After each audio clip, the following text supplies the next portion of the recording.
Hello, you malty Mazel to magnificent malt mates, and thank you to Scott Pascoe for providing a malt mention, which is what you get at the beginning of a Malt Moment Ralphie review here in the Bothy. And I'm reviewing a peated single malt whisky for you. Not unusual, I have to add, not in this channel. And it's one that I actually reviewed about 3 years ago, but I'm coming back to it, and I'm going to tell you why shortly, malt mates. So this is Ralphie Review 914, and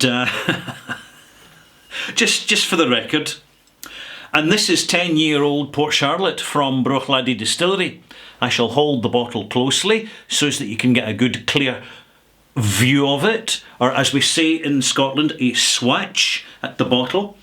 All very designer. It's got some midnight green glass, and I actually quite like it when they have the raised lettering on the glass. It's kind of really quite old-fashioned but classy. It always looks stylish, and it says Islay Single Malt, Port Charlotte, Progressive Hebridean Distillers. Still Progressive Hebridean Distillers. However, I do notice on the bottle no mention of natural colour or unchill filtered. And at times it's quite tough to read the label because the lettering doesn't stand. The colouring, it's the colouring of the lettering. For anybody with sight issues like myself, it's not easy, and so they've really they've prioritised style over practicality big time. It's something that in any of my bottlings I would avoid doing that. Excuse me, my steampunker's steaming up slightly. That's better. Conceived, distilled, matured and bottled at Bruichladdich Distillery, Isle of Islay, product of Scotland. 50% by volume, Islay single malt Scotch whisky, 10 aged years in oak casks, and that is basically it. Tells you who the distiller is, but even when you go around to the back of the label, no, doesn't say anything about natural colour and being unchill filtered. Now, many of you have known Bruichladdich in the past. You know it was always there. They really valued that disclosure because they were progressive Hebridean distillers. And it's not in the bottle here. Right, let's pour a dram. Talking of which, where is the Bruichladdich? Every now and again you see a non-age statement bottling. A higher strength, which is commendable, but where's the range? I mean, it's not a small distillery. It's smallish, but you and I are perfectly aware that they've been producing a lot of whisky for quite a number of years, and yet very, very little appears to be in sale. I'm sure there's a good reason for that. I last reviewed this in Ralphie Review 739, where I gave it 86 marks out of 100. And if you remember that review, which was in August of 2018, so over 3 years ago, you may remember that it was an uncharacteristically short review. In fact, if anything, I seemed rather brisk and dismissive about the whisky, and I didn't mean to be, but that's how it resulted, because I tend to just give it as it is. I don't edit and I don't sanitize what I'm doing. And the reason was that I enjoyed it, but it wasn't anywhere near its full potential.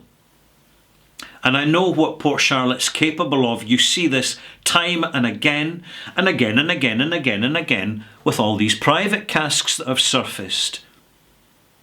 It's a magnificent peated whisky, it really is.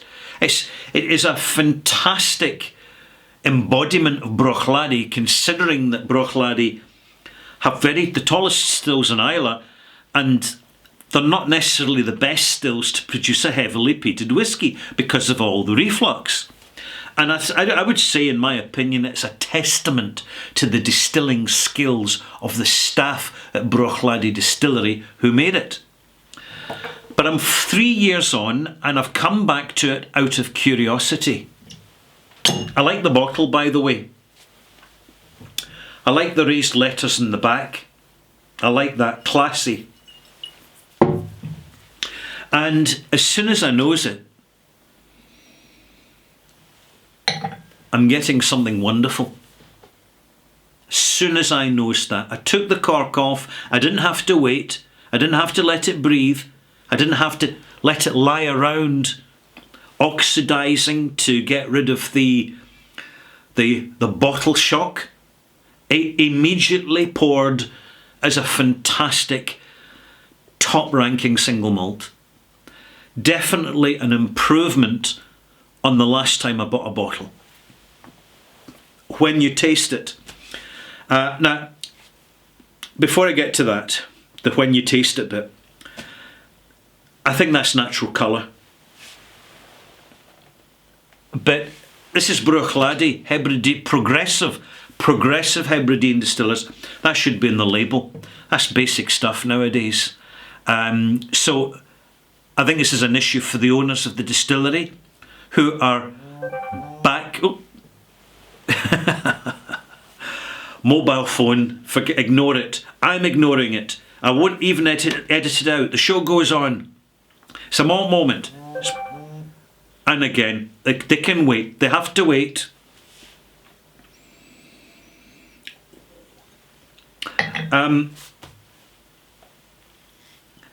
remember when Port Charlotte first appeared, they were bringing in barley from the maltings in the north of Scotland, and they were getting parts per million readouts as part of the process, and then putting it on the label as a sort of reference. And I have to say, it's a very vague reference, because you can take 200 parts per million phenolic content of any kilned malted barley, and you can put it in one still, another still, and a third still, and get completely different results. So if you were to take exactly the same peated barley and put it into Lagavulin, or Glenfarclas, or Glenmorangie, you would get 3 absolutely, totally different flavours of whisky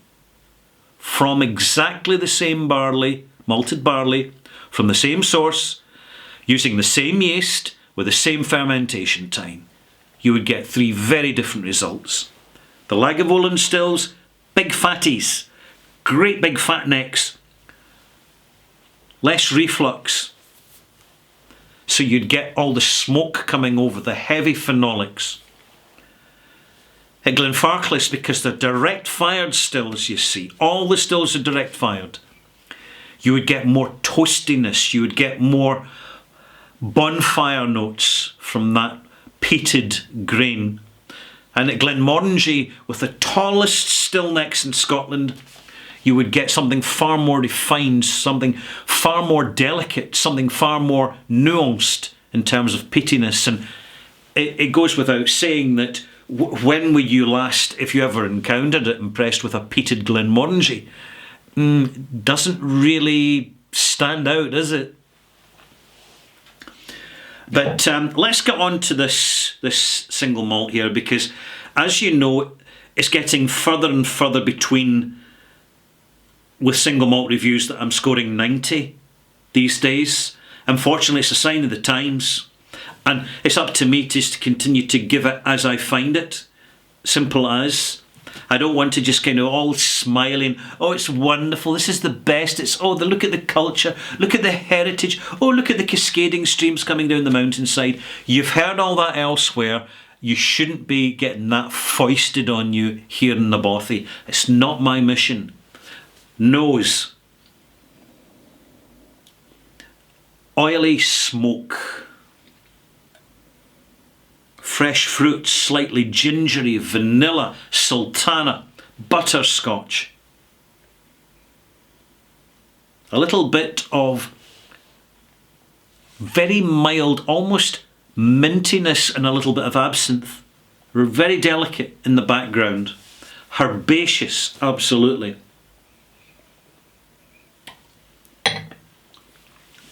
On the palate, wonderful, top-notch, crystal clear, absolute near perfect, heavily peated whisky arrival.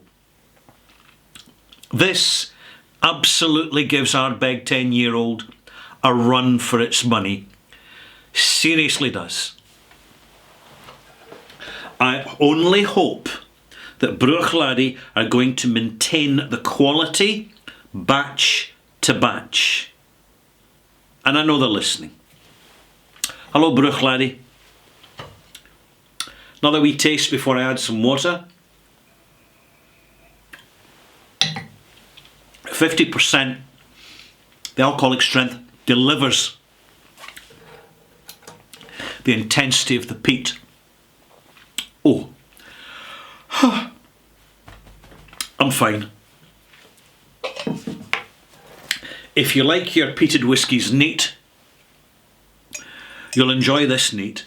I'm adding 5 millilitres of water. It's 50% alcohol. I'm not adding that much. I'm probably not even reducing it to 46% at the moment. But I'm just bringing it down a little bit because when a cask strength whisky that's peated is neat, the experience you have in the palate is all up front. It's in the arrival and the beginning of development. And that intense peatiness acts as an anaesthetic to the development and finish of the experience. It's kind of minty and a little bit tongue-numbing. But as soon as you add water, you just extend the range and improve the complexity of the taste delivery. It also helps open up the nose a little bit. So coming back to the nose, same as before, but now a little bit more oak infused. I'm getting some fresh bourbon casks here, which have totally, in the way they've worked, kept the phenolic intensity alive. See, when you use flat casks and old casks and dumb casks, you dumb down the spirit. Dumb casks are inert casks. When the casks have got nothing to offer, they don't put anything into the whisky that's maturing inside the casks. The reverse happens. The casks pull out of the whisky. They dumb down the whisky, the spirit, as it's maturing, and it can start to diminish. That can happen. Not many people are going to tell you about that. You've got to ask the people in the warehouses. They know about it. Another taste.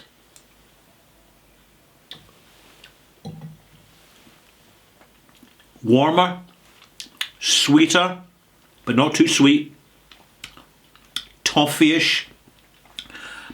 An enriched, gingered, spiced up, longer lasting development. It's less explosive on the arrival, but with water in it, you have a good arrival. You still get a bold arrival, but now it's much more intact and forceful as you go into the development on the tongue and into the finish. It's crisper and cleaner, and it's got a little bit more honey and energy about it. It just extends the form of the whisky, the actual length of the experience that little bit further. This is what I was hoping that Port Charlotte would have been for Ralphie Review 739 in 2018. But it was a youngish, more immature, more restrained, more delinquent, juvenile version of Port Charlotte. It wasn't rounded the way I knew it could be. Now, in February 2022, in Ralphie Review 914, I can tell you this malt really has come of age. This is a fantastic version of it. Which bottling is it? Oh, for good. I don't have the eyesight to see all these wee tiny little details of batch numbers and all the rest of it. But I bought it in December 2021, if that helps you. It's lovely stuff. I must give this a malt mark. I'd love to be able to tell you that it's an integrity bottling, but where's the information? There's only one place the information should be. Yeah, I know. I sound like a broken old record, but hey, am I wrong? No, particularly when we're paying them money, especially malt mates. With the money that's being asked now, we deserve the quality that product can deliver. Because see, if it's not being delivered, we are being seriously shortchanged. 90. It's a malt mark from the Bothy, from Ralphie, for Port Charlotte. I am delighted. This is a distillery I'm rooting for. It's gone far too quiet these days for its own good. We need to hear a wee bit more from Bruichladdich now. A basic range, I don't know, whatever. And a wee bit of integrity disclosure wouldn't go amiss. Hey, it works for Arran, it works for Springbank. Malt mark. Thank you for watching. If you would like to pop back again for Ralphie Review 914 Extras, I shall be talking about how whisky is changing over the years and what I notice as a result of doing these reviews. I think you may find it interesting, so click subscribe, bang, bell, likey, whatever, and subscribe and all that, all the gubbins. What is it? Smash, yeah, whatever it is, smash it, and I'll see you for Ralphie Review 914 Extras. Bye-bye.